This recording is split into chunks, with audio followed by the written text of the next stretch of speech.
ناظرین، ملک میں معاشی ترقی، اقتصادی سرگرمیوں کی بحالی اور مہنگائی میں کمی کے مضحکہ خیز دعوے کیے جا رہے ہیں۔ سرکاری بھونپو بتا رہے ہیں کہ پاکستان معاشی دلدل سے نکل چکا ہے، دودھ اور شہد کی نہریں دکھائی جا رہی ہیں، بس 1-2 سال میں پاکستان کی معیشت جو ہے وہ بھاگتی ہوئی نہیں اڑتی ہوئی نظر آئے گی۔ مگر حکومت کے اپنے اداروں کے جاری کردہ اعداد و شمار جو ہیں وہ خود حکمرانوں کو شرمندہ کیے جا رہے ہیں۔ عمران خان کی حکومت کے خاتمے اور موجودہ رجیم کے برسر اقتدار آنے کے بعد مزید 1,30,00,000 افراد خط غربت سے نیچے چلے گئے۔ خط غربت سے نیچے جانے والے افراد ایسے ہوتے ہیں ناظرین جن کے پاس دن میں ایک وقت کا کھانا ہو تو انہیں یہ پتہ نہیں ہوتا کہ دوسرے وقت کا کھانا نصیب ہوگا یا نہیں۔ اگر ملک معاشی ترقی کر رہا ہے تو غربت کیوں بڑھ رہی ہے؟ اب ماہر امور معیشت مزمل اسلم صاحب نے کچھ سرکاری اعداد و شمار جاری کیے ہیں، اپنے نہیں، سرکاری اعداد و شمار جاری کیے ہیں، جن کے مطابق حکومت نے صرف 1 نومبر کے مہینے میں 1248 ارب روپے کا قرض لیا ہے۔ 1248 ارب روپے کا قرض لیا ہے نومبر میں۔ خیبر پختونخوا کا 77 سال کا مجموعی قرض جو ہے وہ صرف 725 ارب ہے۔ میں ریپیٹ کر رہا ہوں، حکومت نے صرف نومبر میں 1248 ارب روپے کا قرض لیا ہے، جبکہ کے پی حکومت کا 70 سال کا مجموعی قرض جو ہے وہ 725 ارب ہے، جس سے تقریباً دگنا قرض جو ہے وہ شہباز حکومت نے صرف نومبر کے مہینے میں لے لیا، 1 مہینے میں 70 سال کا قرض 1 مہینے میں۔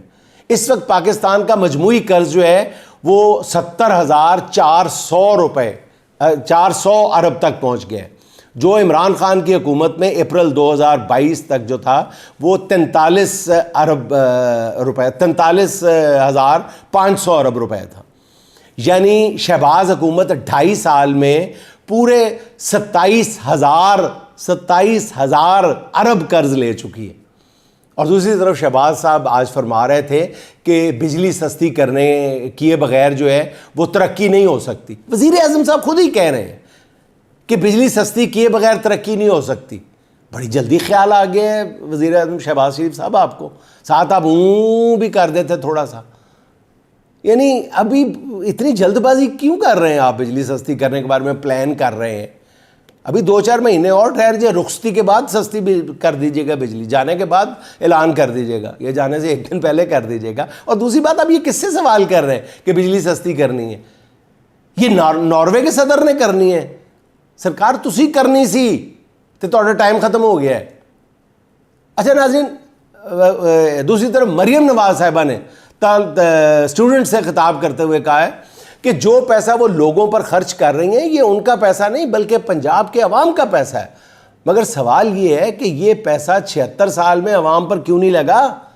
مریم نواز صاحبہ یہ سوال طالب علم پوچھ رہے ہیں، حالانکہ یہ سوال تو طالب علموں سے پوچھنے کی بجائے اپنے والد اور چچا سے کرنا چاہیے تھا۔ آپ کو یہ سوال اپنے خاندان کے کچھ اور لوگوں سے بھی کرنا چاہیے تھا۔ ان کے والد 2 بار وزیر اعلیٰ، 3 بار وزیر اعظم، ان کے چچا 3 بار وزیر اعلیٰ، اب دوسری بار وزیر اعظم ہیں، ان کے کزن حمزہ شہباز وزیر اعلیٰ، اس لیے یہ سوال گھر میں پوچھ لیتی، اس کے جواب سے قوم کو بھی آگاہ کرتی کہ آخر 76 سال تک عوام کا پیسہ لگتا کہاں رہا ہے۔ شاید اس سے نہیں تو وہ جواب بھی مل جاتا مریم صاحبہ کو جو آج تک نہیں مل سکا کہ ایون فیلڈ کی جائیدادیں کیسے بنی۔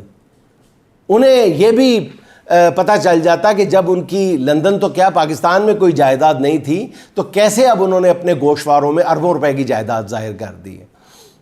اگر وہ اپنے بڑوں سے یہ پوچھنے کی جسارت کریں کہ 76 سال تک عوام کا پیسہ کہاں لگتا رہا تو شاید انہیں یہ بھی پتہ چل جائے کہ کیسے ذاتی کاروبار تو ترقی کرتے رہے، دوسری طرف سٹیل مل سے لے کے ریلوے اور پی آئی اے تک سب ادارے بیڑا غرق ہوتا رہا، خسارے میں چلتے رہے۔ میرا خیال ہے کہ اس سوال کا جواب ابو اور چاچو کی طرف سے ایسا آئے گا کہ مریم نواز صاحبہ پھر ایسے سوالات اٹھانے کی جسارت بھی نہیں کریں گی۔ اچھا ناظرین، مریم نواز کے یو اے ای کے صدر کے ساتھ پرجوش انداز میں ہاتھ ملانے کا معاملہ جو ہے سوشل میڈیا پر ابھی تک کسی طور بھی نیچے آنے کا نام نہیں لے رہا۔ مریم نواز صاحبہ نے پہلے یہ تصویر خود جاری کروائی۔ یہ تصویر جاری کروانے کا مقصد یہ تھا کہ دنیا کو، خاص طور پہ سیاسی مخالفین کو بتایا جائے کہ مریم نواز صاحبہ جو ہیں سفارتکاری کے میدان میں کامیابی کے جھنڈے گاڑ رہی ہیں، اور اس تاثر کو بھی تقویت دینے کی کوشش کی تھی کہ یو اے ای جیسا سربراہان کے ساتھ جو ہے ان کے ذاتی نوعیت کے تعلقات ہیں، لیکن یہ فائر مس فائر ہو گیا اور اس تصویر کے اخلاقی پہلوؤں پر سوشل میڈیا پہ ایک طوفان برپا ہو گیا۔ میرا خیال ہے کہ کسی سے ہاتھ ملانا نہ ملانا یہ مریم نواز صاحبہ کا ذاتی فعل ہے، اور اس کی ذاتی حیثیت کا، ان کی ذاتی حیثیت کا بہر صورت احترام کیا جانا چاہیے۔ مگر کیا کریں کہ انہی لوگوں نے اپنے لیے کچھ اور معیار مقرر کر رکھے ہیں اور دوسروں کے لیے کچھ اور پیمانے بنائے ہوئے۔ میں اس معاملے پہ ناظرین بات نہیں کرنا چاہتا تھا، گزشتہ روز بھی میں نے اپنے ویلاگ میں دانستہ طور پہ اس کو اوائڈ کیا تھا۔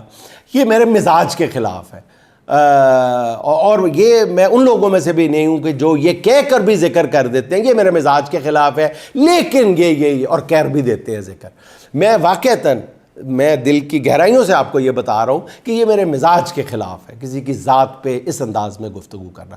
لیکن ناظرین میں کسی اور حوالے سے اس موضوع پہ ضرور بات کرنا چاہوں گا کہ اب کچھ شاہ کے مصائب بھی اس بحث میں کود پڑے ہیں، اس لیے مجھے یہ کہنا پڑ رہا ہے۔ مطلب ہمارے دوست ہیں جاوید چودھری صاحب، وہ کہتے ہیں کہ مریم نواز نے ہاتھ ملا لیا تو کون سی قیامت آ گئی۔ چلے یہاں تک اگر وہ کہتے تو میں کوئی جواب نہ دیتا۔ جاوید چودھری صاحب کہہ رہے ہیں کہ مریم نواز نے ہاتھ ملا لیا تو کون سی قیامت آ گئی۔ بشرا بی بی جب احتجاج کے لیے اسلام آباد آئی تھیں تو ان کا پردہ مکمل نہیں تھا، ان کے ہاتھ ننگے تھے۔ استغفر اللہ، چودھری صاحب کچھ عقل کو ہاتھ ماریں، یہ آپ کس قسم کا موازنہ کر رہے ہیں؟ کہاں ہاتھ ملانا اور وہ بھی ہاتھ دوسرے کا دونوں طرف سے دبا کے ملانا، اور کہاں ہاتھ نظر آنا؟ خدا کے لیے اپنے دل پہ ہاتھ رکھ کے بتائیں جاوید چودھری صاحب کہ ہم میں سے کتنوں کی مائیں بہنیں بیٹیاں گلوز پہن کے باہر نکلتی ہیں؟ بتائیں، ہاتھ کا پردہ، یعنی آپ فرما رہے ہیں کہ ہاتھ نظر آ رہے تھے۔ استغفر اللہ، کیا کس چیز کا موازنہ کس چیز سے کر رہے ہیں؟ مانا آپ کو حکمرانوں سے قربت کی تمنا تنگ کر رہی ہوگی، مگر تمناؤں کی تکمیل کے لیے ایسی کھلی منافقت تو نہ کریں۔ جاوید چودھری صاحب آپ دوبارہ اپنے دل پر ہاتھ رکھ کے بتائیں کہ جس طرح مریم نواز صاحبہ نے ہاتھ ملایا ہے، ایسا بشرا بی بی نے کیا ہوتا تو تب بھی آپ ایسی ہی تعویلیں پیش کرتے؟ کبھی نہیں۔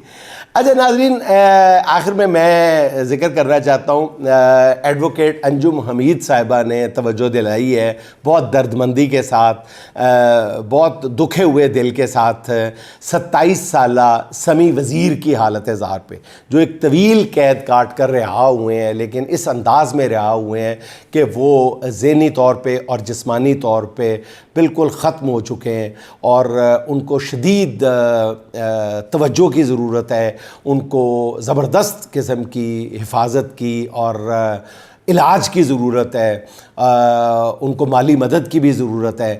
تو انجم حمید صاحبہ جو ہے انہوں نے سمیع وزیر صاحب کے حوالے سے خاص طور پہ ریکویسٹ کی ہے، اور تمام لوگوں سے وہ مسلسل یہ اپیل کر رہی ہے کہ جس انداز میں بھی ممکن ہو سمیع وزیر صاحب کی مدد کی جائے، ان کے رشتہ داروں تک ان سے رابطہ کیا جائے، جو جہاں بھی جس انداز میں بھی ان کی مدد کر سکتا ہے، ان کی دلجوئی کر سکتا ہے ضرور کرے۔ ان کی جو ویڈیوز سامنے آئی ہیں، وہ طویل قید اور تشدد کے نتیجے میں وہ بول بھی نہیں رہے، وہ پہچان بھی نہیں پا رہے اپنے گھر والوں کو، ان کی حالت دیکھنے کے لیے دل کو بہت مضبوط کرنا پڑتا ہے، پھر بھی ان کی حالت دیکھ کے آنکھوں سے پتھر دل آدمی کے بھی 4 آنسو ضرور نکل جاتے ہیں۔